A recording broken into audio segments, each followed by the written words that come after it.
சிலர் சாப்பிட்றதுக்கு முன்னாடி சாப்பாட்டுல தேடி கருவேப்பிலை வெளியில எடுத்து வச்சுட்டு தான் சாப்பிடவே ஆரம்பிப்பாங்க.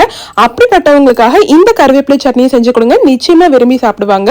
இந்த ரெசிபி தான் இன்னைக்கு நான் உங்களோட பகிர்ந்திருக்கேன். கடாயில 1/2 டீஸ்பூன் கடலைப்பருப்பு, 1 டீஸ்பூன் உளுந்து சேர்த்து நல்லா பொன்னிறமா வறுத்து பிளேட்ல மாத்தி வச்சுக்கோங்க.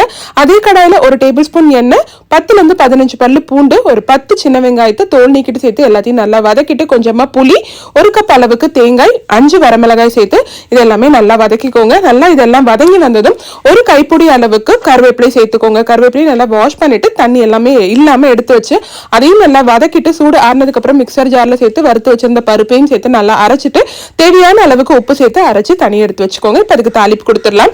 கடாயில எண்ணெய், கடுகு, உளுந்து, கருவேப்பிலை, பெருங்காயத்தூள். இப்ப இது கூட அரைச்சு வச்சிருந்த கருவேப்பிலை சட்னியை சேர்த்துட்டு எல்லாத்தையும் நல்லா கிளறி விட்டுட்டு எடுத்தீங்கன்னா சூப்பரான கருவேப்பிலை சட்னி ரெடி ஆயிடுச்சு. இதை சட்னின்னு சொல்லலாம், துவையல்னு சொல்லலாம். ட்ரை பண்ணி பாருங்க.